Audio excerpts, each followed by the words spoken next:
زمانہ ایک، حیات ایک، کائنات بھی ایک، حدیث بے خبراں، قصہ قدیم۔ لوگوں کو بیوقوف بنانے کے لیے کہتے رہتے ہیں کہ یہ پرانی ہوگی باتیں۔ بھائی سچی باتیں بھی کبھی پرانی ہوتی ہیں۔ 2 اور 2 4 ہیں، آدم سے 2 اور 2 4 ہیں، قیامت تک ہے۔ اگر کوئی کہے یہ بات پرانی ہوگی اب چھوڑ دو، اب 2 2 ہیں اور 3.5 ہیں یا 5 ہیں، یہ باتیں جو کہتے ہیں نا کہ نئی ہونی چاہیے بات، نہیں۔ حکیم صاحب جیسے کہہ رہے تھے نا، بات تو یہ کہ بنیادی اصول جو ہیں وہ نہیں بدلے جا سکتے، ٹھیک ہے، بنیاد وہی رہے گی۔ مرد آپ بے شک آسمان تک لے جائیں، ارتقاء کو کون روکتا؟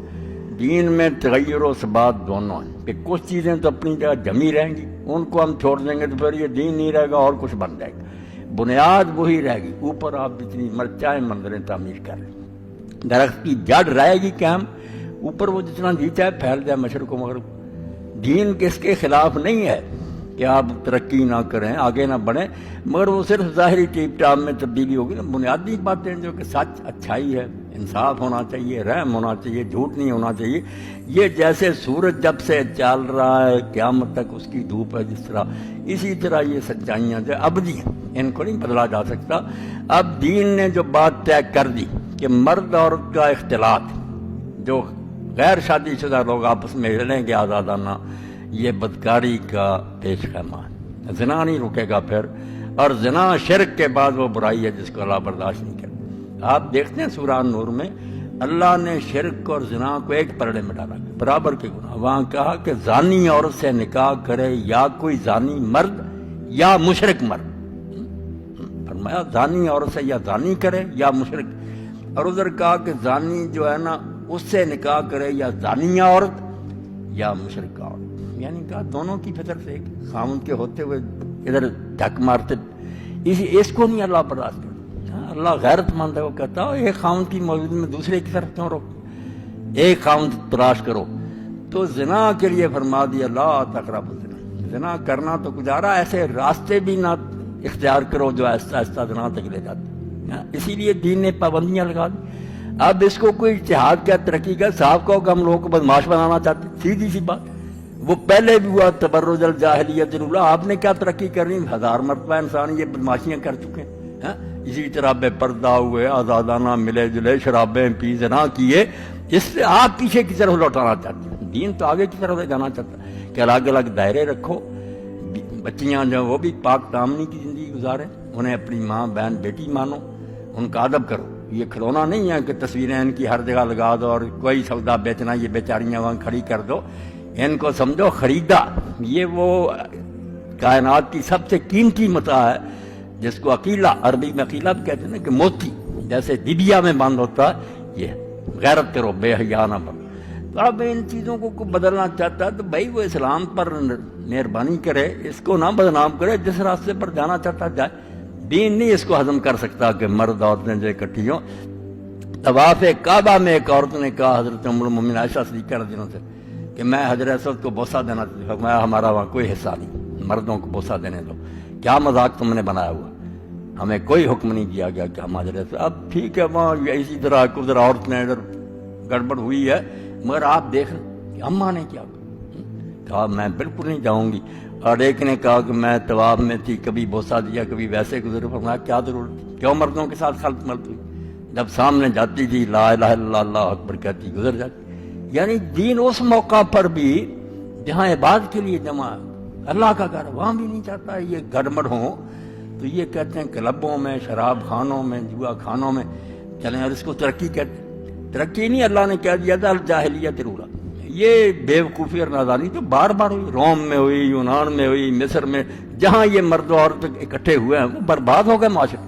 اور مولانا مودودی رحمۃ اللہ علیہ کی کتاب الحجاب، پردہ، وہ تو اسی پر تاریخی طور پر انہوں نے دکھایا کہ دیکھ لو جس معاشرے میں یہ ہوا بچا ہے، کوئی طاقت اسے نہیں بچا سکی۔ یہ زنا اور بدکاری کا پیش خیمہ ہوتا شروع ہو جاتا، پھر روکنا بھی چاہتے نہیں رک سکتا، حرام کے بچوں سے گلیاں بھر جاتی ہیں۔ اب حکومتوں نے ٹھیکہ لے لیا کہ جنتی جاؤ اور حکومت کو دے دو، وہاں ان کو بہت سنبھال رہی حکومت، حرامی بچے جن کو نہ باپ کا پتہ نہ۔ تو یہ اس کو ترقی کہتے ہیں جس کو اللہ کہتا ہے الجاہلیت الاولی۔ تو بنیادیں نہیں تبدیل ہوں گی، سچی بات۔ اس کو فنڈامنٹلزم کہیں، جو جی چاہے کہیں، نام رکھنے سے کیا ہوتا؟ دین ہے یہ، کہ دین کی جو بنیادیں ہیں نا یہ نہیں تبدیل ہوں گی۔ سود حرام رہے گا، جوا حرام رہے گا، اور جوئے اور سود کے جو نتائج ہیں آپ دیکھتے رہا کریں میگزین، کس طرح لوگ ان ملکوں میں تو بڑے ادارے بنے ہوئے ہیں نا، اسی وقت لوٹ کر آ جاتے ہیں، سب کچھ اپنا برباد کر دیتے ہیں۔ سلطنتیں تک ہار گئے تاریخ میں، بیویاں تک ہار گئے، بعد میں جنگیں ہوئی۔ اللہ اگر روکتا کہ بھائی یہ تباہی کے راستے ہیں تو حدیں قائم رہنے دو، اس کے اندر جہاں تک جی چاہے جاؤ۔ علامہ اقبال رحمۃ اللہ علیہ کی ربائی اس تغیر و ثبات کے بارے میں بے نظیر تبصرہ، ترقی اور اپنے جگہ بھی نہیں چھوڑ۔ بمنزل کوش مانندے محل، وہ کہتے ہیں چاند نکلتا پہلی رات کا، پھر اگلے دن بڑا ہوتا بڑھتا جاتا۔ بمنزل کوش مانندے محل، وہ نئے چاند کی طرح اپنی منزل کی طرف کوشش کرتا جا، جہاں تک چاہے پہنچ جا، آسمانوں تک پہنچ جا۔ بمنزل کوش مانندے محل، دری نیلی فضا ہر دم فضوں شو، راکٹ تیار کر جہاز با، دین کو کیا اعتراض؟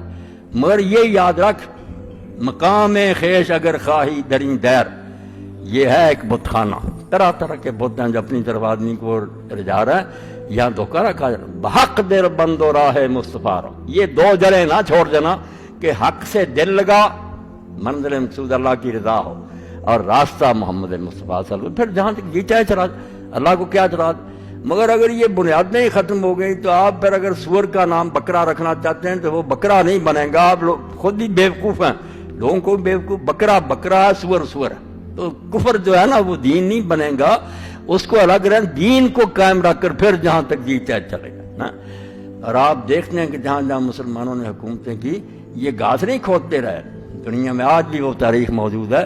یہ احسان مند ہے یورپ کے جو اچھے لکھنے والے لوگ کہ اگر قرطبہ اور غناطہ کی یونیورسٹی میں ہم نہ جاتے، وہ کہتے ہیں ہم نے تو اس زمانے میں دیکھا کہ جو صفائی کا انتظام ہے کہیں تنکا نظر نہیں آتا، اور جو مدرسے تھے اور جیسے مکانات تھے، جیسے باندھے ہوئے تھے زراعت کے لیے، تو ساری ترقیاں دین بتاتا، کوئی رہبانیت نہیں سکھاتا، مگر بنیادی باتیں جو جڑ قائم رہنی چاہیے، پھر شاخیں آسمان تک بھی چلی جائیں تو کوئی بات۔